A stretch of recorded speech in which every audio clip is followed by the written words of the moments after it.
저는 이재명 후보가 지금 본인이 재판을 5개를 받고 있지 네. 않습니까? 근데 이 재판 5개가 전부 다 보통 재판도 아니고 대장동, 위례신도시, 백현동, 성남FC, 뭐 특정경제가중처벌법상 배임에 또 부패방지법 위반, 제3자 뇌물, 범죄수익 은닉규제법 위반, 그리고 20대 대선의 그 허위사실 공표죄 뭐 이런 것들입니다. 그리고 법인카드 사적 유용 문제, 그리고 쌍방울 대북 송금 사건 이런 건데 이게 지금 한두 가지도 아니고 이렇게 많은 재판을 동시에 받는데 이 재판을 본인이 대통령이 되면은 다 중지시키는 재판 중지법 이런 것도 만들고요. 또 대법원에서 선거법상 허위사실 유포죄 이런 거 하니까 공직선거법도 지금 바꾸고 있고 또 대법원 판결 말고 딴 것도 하고 있다는데 이런 상태에서 더구나 또 지금 미국의 워싱턴 한인 회장이 제임스 신 그 회장이 우리 이재명 회장을 고소를 했습니다. 고발을 해놨는데 바로 국무부에도 고발하고 또 상무부에도 고발하고 유엔 안보리도 고발해놨습니다. 이게 유죄 판결이 나면은 사실 대외 활동에도 굉장히 어렵습니다. 이런 상태에서 과연 본인이 대통령을 하는 것이 맞겠느냐. 국민들이 굉장히 우려를 많이 하고 있습니다. 그래서 이 재판을 우선에 중지를 시키는 것은 그만두고 이 재판 자체를 받아야 되고요. 또 지연시켜서도 안 되고 빨리 대통령이 되더라도 재판하는 것은 당연히 받아야 되는데 본인을 위해서 모든 재판도 중단하고 헌법재판관 수를 대법관 수를 지금 14명 있는 대법관을 오히려 지금 뭐 100명도 늘리겠다, 30명도 늘리겠다 법안을 내놓고 이렇게 하는데 이게 과연 맞느냐. 이게 본인이 뭐 황제도 아니고 황제도 이런 식으로 법을 안 하죠. 여기에 대해서 참 우려하는 데 대해서 어떻게 생각하십니까? 일단은 그 수없이 많은 기소는 우리 김 후보님이 속한 이 검찰 정권, 윤석열 정권의 증거 없는 조작 기소의 실상을 보여주죠. 증거가 없잖아요. 지금까지 있었으면 제가 이렇게 멀쩡했겠어요. 그럼 국민들이 왜 유죄가 인정했겠습니까? 나옵니까? 말하는 거 좀 할 수 있게 허용해 주시겠습니까? 네. 그리고 이런 일반적인 사법 절차에 관한 문제는 법과 원칙에 따라서 정해지는 대로 따르면 되고 그런 법률들은 국회에서 아직 논의 중이기 때문에 단정하지 마시면 좋겠어요. 네, 이재명 후보의 발언 시간은 모두 마무리가 됐습니다. 앞서 먼저 발언권을 신청한 이준석 후보 발언하시죠. 예, 제가 이재명 후보에게 물어볼 것이 있었는데 발언 순서가 엉키는 바람에 질문해도 답변을 들을 수 없는 상황이 됐습니다. 만약 답변을 듣고 싶다면 이준석 후보의 시간을 양도할 수 있습니다. 예, 사실 지난 토론에서 많은 분들이 놀랐을 것이 이재명 후보가 호텔 경제학을 또 방어하기 위해서 루카스 자이제라는 분을 들고 나와가지고 그분을 아는지 저한테 물어봤었는데요. 저는 더 놀랐던 것이 이분이 알고 보니까 공산당 기관지, 독일 공산당 기관지의 편집장을 지내신 분입니다.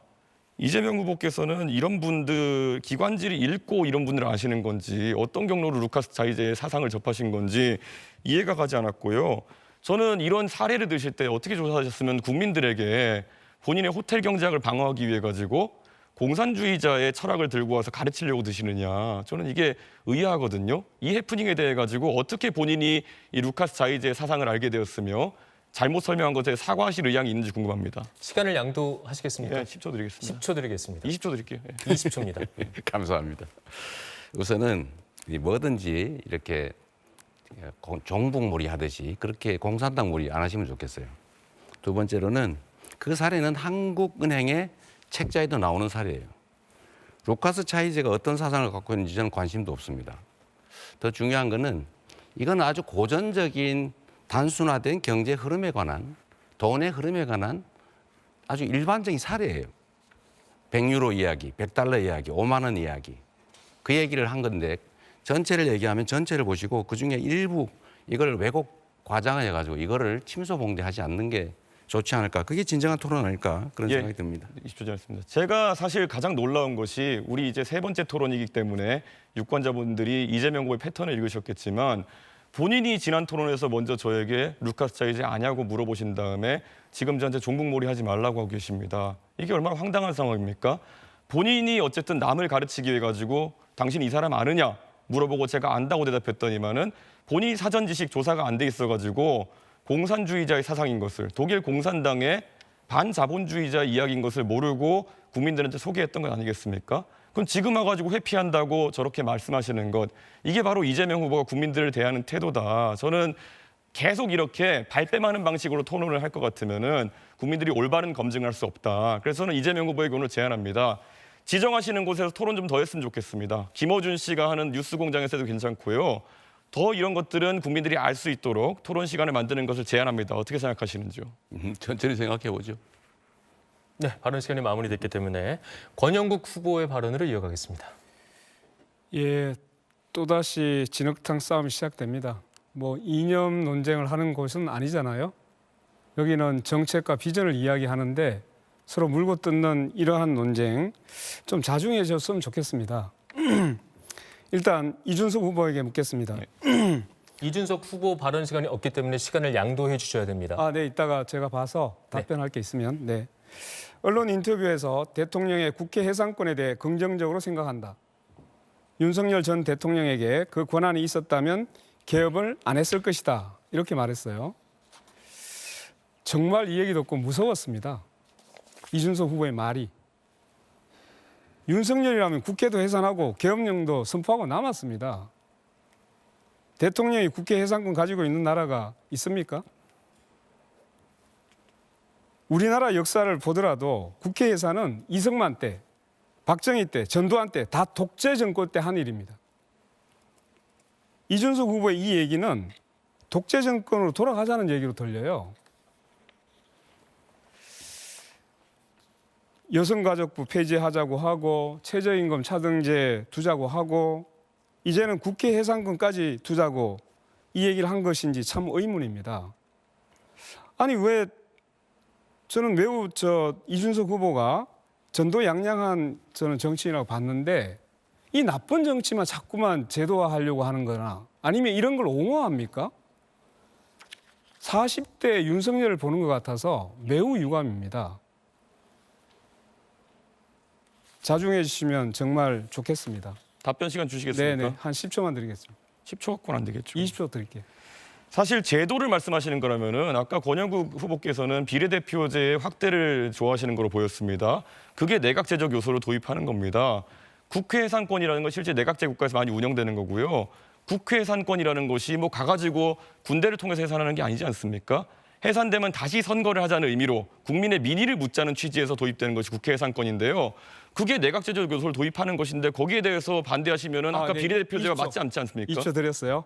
예, 20초 드리니까 이제 제가 얘기를 해야 돼요. 비난을 막 하셔놓고는 왜 어긋나십니까? 그렇게. 아니 그러니까 자 잠깐만 얘기 드리세요.